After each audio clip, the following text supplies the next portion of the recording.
নমস্কার বন্ধুরা, সম্পাস রান্নাবান্নাতে আপনাদের সবাইকে স্বাগত। গরমকালে ঠান্ডা ঠান্ডা দই সকলেই খেতে আমরা খুবই পছন্দ করি। আর গরমকালে আম ছোট থেকে বড় সকলে খেতে খুবই ভালোবাসি, তাই না? তাই বন্ধুরা, আজকের ভিডিওতে আমি আপনাদের সঙ্গে শেয়ার করব দই এবং আম দিয়ে তৈরি আম দই। মাত্র কয়েকটা উপকরণ দিয়ে সহজেই দোকানের মতো করে আপনিও বাড়িতে বানিয়ে নিতে পারেন আম দই। খেতে ভীষণই সুস্বাদু এবং অনবদ্য। এর আগেও বন্ধুরা আমি খেজুর গুড়ের মিষ্টি দই এবং পার্লেজি বিস্কুটের দইয়ের রেসিপি আমার চ্যানেলে আমি আপলোড করেছি। আপনারা চাইলে দেখে নিতে পারেন, তার লিঙ্ক আমি ডেসক্রিপশান বক্সে অবশ্যই দিয়ে দেবো। তবে বন্ধুরা, আপনি যদি আমার চ্যানেলটি এখনও সাবস্ক্রাইব না করে থাকেন তাহলে প্লিজ চ্যানেলটি আজই সাবস্ক্রাইব করে পাশের বেল আইকনটি ক্লিক করতে একদম ভুলবেন না। তাহলে আর দেরি না করে চলুন কিভাবে এই আম দই বানানো যায় দেখে নেওয়া যাক। আম দই বানানোর জন্য এখানে আমি একটা পাকা আম নিয়েছি, আর আমটাকে আগে থেকেই ভালো করে ধুয়ে রেখেছি। এরকম আরও একটা আম আগে থেকেই আমি ধুয়ে খোলা ছাড়িয়েও রেখে দিয়েছি, যাতে তাড়াতাড়ি হয়ে যায় আর কি। এবার এই খোলা ছাড়ানো আমটাকে আমি ছুরি দিয়ে ছোটো ছোটো করে কেটে নেব। তো আমি ছুরি দিয়ে এভাবে কাটছি, আপনারা যেভাবে ইচ্ছে কাটতে পারেন, বটি দিয়েও কাটতে পারেন।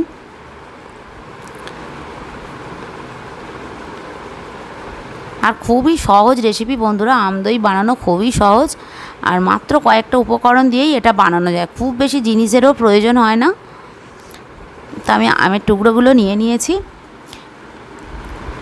আর নিয়েছি ছোট মিক্সার জারটা।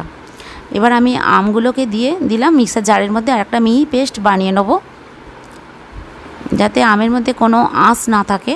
আর যদিও থাকে তাহলে ছাঁকনির মধ্যে আমটা ছেঁকে নিতে হবে, নাহলে কিন্তু দইটা একদমই জমবে না। তো দেখুন বন্ধুরা, আমটা আমি পেস্ট করে নিয়েছি, একদম মিহি পেস্ট, দেখো স্মুথ পেস্ট একদম বানিয়েছি। এবার 1 কাপ টক দই নিয়েছি, আর দইটাও কিন্তু আমি আগে থেকেই জল ঝরিয়ে রেখে দিয়েছি। জলটা কিন্তু অবশ্যই ভালো করে ঝরাতে হবে, নাহলে আম দই কিন্তু ভালোভাবে বসবে না। তো দই মানে জল ঝরিয়ানো টক দইটাকে এটাকে আমি ফেটিয়ে নিলাম 3 থেকে 4 মিনিট, ভালো করে অবশ্যই ফেটাতে হবে। এবার অন্যদিকে আমি দুধ গরম করতে দিয়েছি, আর এই দুধটা আগে থেকেই আমার জাল দেওয়া ছিল, তো সেজন্য এটাকে ফুটিয়ে ঘন করার জন্য আমি বসিয়ে দিয়েছি। আর দুধ যত ঘন হবে দই কিন্তু ততই ভালো হবে। তো দুধটা যতক্ষণ ঘন হতে থাকুক ততক্ষণ আমি পাশের কাছে একটা ফ্রাইং প্যান বসিয়ে দিয়েছি, আর যে আমের পেস্টটা করে রেখেছিলাম সেটা আমি দিয়ে দিলাম এই ফ্রাইং প্যানের মধ্যে। এটাও আমি 4 থেকে 5 মিনিট আমটাকে আমি পাক দিয়ে নেবো, ভালো নাড়াচাড়া করে নেবো। এতে কি হবে বন্ধুরা, ফ্রিজে অনেক দিন কিন্তু দইটা থাকলে দইটা কোনো দিন গন্ধ হবে না, মানে কখনো খুব তাড়াতাড়ি গন্ধ হবে না। অনেক সময় হয় না দই গন্ধ হয়ে যায়, আর একদম ডাইরেক্ট যদি আমের পেস্ট দুধের মধ্যে দিয়ে দেন না, তা সে দই কিন্তু খুব বেশি দিন সংরক্ষণ হয় না, এটা অনেক দিন থাকে। আর সব সময় তো দই খেতে ইচ্ছেও করে না, রেখে দিলাম, কিন্তু এটা অনেক দিন পর্যন্ত ভালো থাকবে। আপনারাও এভাবে বাড়িতে বানাবেন বন্ধুরা, খেতে খুবই ভালো লাগবে আর অনেক দিন পর্যন্ত সংরক্ষণ থাকবে। এবার আমি এই যে ফোটানো দুধটা থেকে একটা ছোট বাটির মধ্যে কিছুটা দুধ তুলে নিলাম, আর বাকি দুধটা আমি আরও একটু ঘন হতে দেবো। গ্যাসটাকে কম করি, এটাকে আমি দুধটা ঘন হতে দিচ্ছি। আর এর মধ্যে আমি পাউডার দুধ নিয়েছি, এই লিকুইড দুধের মধ্যে পাউডার দুধটাকে ভালো করে আমি মিলিয়ে নিচ্ছি। আর পাউডার দুধ দিলে বাকি দুধটা খুব তাড়াতাড়ি ঘন হয়ে যাবে, আর খেতেও কিন্তু খুবই ভালো লাগবে, স্বাদটাও কিন্তু খুব ভালো হবে। তাই অবশ্যই করে একটু পাউডার দুধ দেবেন, খেতে খুব ভালো লাগবে। তবে গ্যাসটাকে একদম কম করেই দিতে হবে, নাহলে কিন্তু নিচে লেগে যাবে। এবার স্বাদ মতো চিনি দিলাম। আমার আমটা খুবই মিষ্টি আছে বন্ধুরা, সেই জন্য আমি কমই চিনি দিলাম। তবে আপনারা যদি বেশি মিষ্টি খেতে পছন্দ করেন তাহলে চিনিটা যেটা নিজের মতো স্বাদে দিয়ে দেবেন। এবার গ্যাসটাকে কম করাই আছে, এবার ভালো করে মিলিয়ে দিলাম। এবার দুধটা আরও একটু ফুটতে থাকুক। আর দুধ যত ঘন হবে দই ততই কিন্তু সুস্বাদু হবে।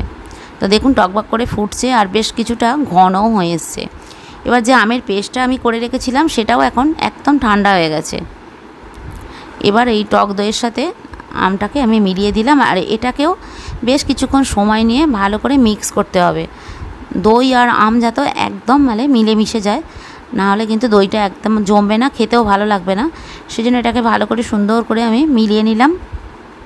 এবার এটাকে আমি সাইড করে রাখছি।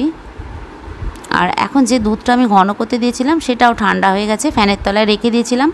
তো আঙুল ডোবানো যাবে সেরকম ঠান্ডা পর্যন্তই কিন্তু এটা করতে হবে, দইটা জমতে দিতে হবে। এবার এই যে মেলানো ছিল টক দই আর আমের মিশ্রণটা, তো ওটা আমি দিয়ে দিলাম। এবার একটু একটু করে এই দুধের মধ্যে, খুবই ভালো খেতে লাগে বন্ধুরা।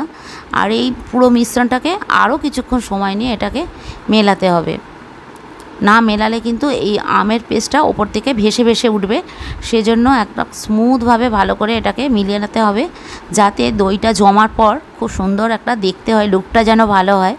আর দেখতে ভালো হলে খেতেও কিন্তু খুব ভালো ইচ্ছা হবে, খাওয়ার ইচ্ছেটাই বেড়ে যায়, তাই না?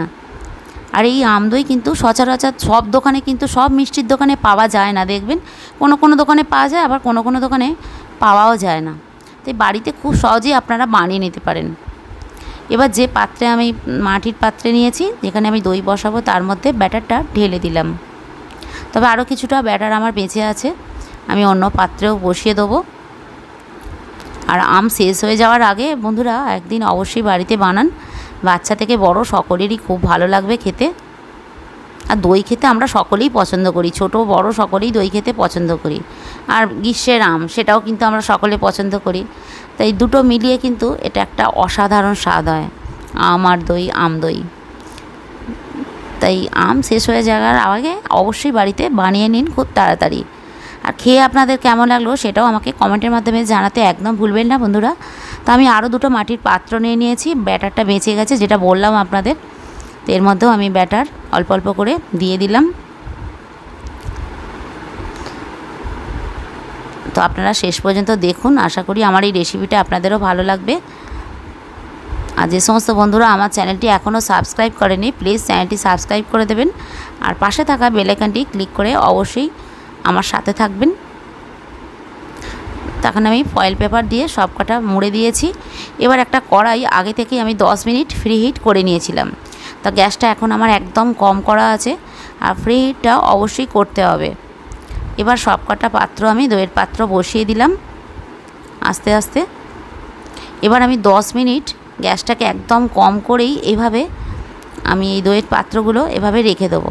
তো 10 মিনিট পর গ্যাসটাকে অফ করে আমি আধ ঘন্টা এভাবেই রেখে দেবো। তো তারপর আমি আপনাদের দেখাচ্ছি, আপনারা শেষ পর্যন্ত থাকুন আমার সঙ্গে। ঢাকনা দিয়ে দিলাম।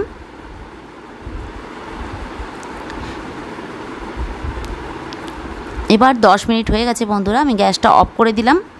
এবার আরও আমি কিছুক্ষণ 30 মিনিটের জন্য রেখে দিলাম। এবার 30 মিনিট পর আমি আপনাদের খুলে দেখাচ্ছি, তবে এখন গরম আছে, এটা ঠান্ডা হয়ে যাওয়ার পর আমি আপনাদের খুলে দেখাবো। তো এখন বন্ধুরা ঠান্ডা হয়ে গেছে, আমি টেবিলে নিয়ে চলে এসেছি গ্যাস থেকে। তো আপনাদের আমি একে একে খুলে দেখাচ্ছি, আপনারা দেখুন বন্ধুরা কেমন লাগলো সেটাও আমাকে অবশ্যই কমেন্টের মাধ্যমে জানাবেন। আপনাদের কমেন্টের অপেক্ষায় রইলাম। দেখুন কালারটা কিন্তু কি অপূর্ব হয়েছে, আর খুব সুন্দরভাবে জমেছে, একদম দোকানে যেভাবে দই জমে সেরকমই কিন্তু জমেছে, আপনারা দেখতেই পাচ্ছেন বন্ধুরা।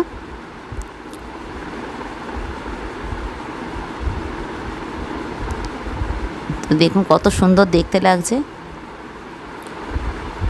সব কটাই আমি আপনাদের খুলে খুলে দেখাবো। আপনারা আমার এতক্ষণ সঙ্গে ছিলেন, আর এতটাও পুরোটা দেখুন কেমন হয়েছে।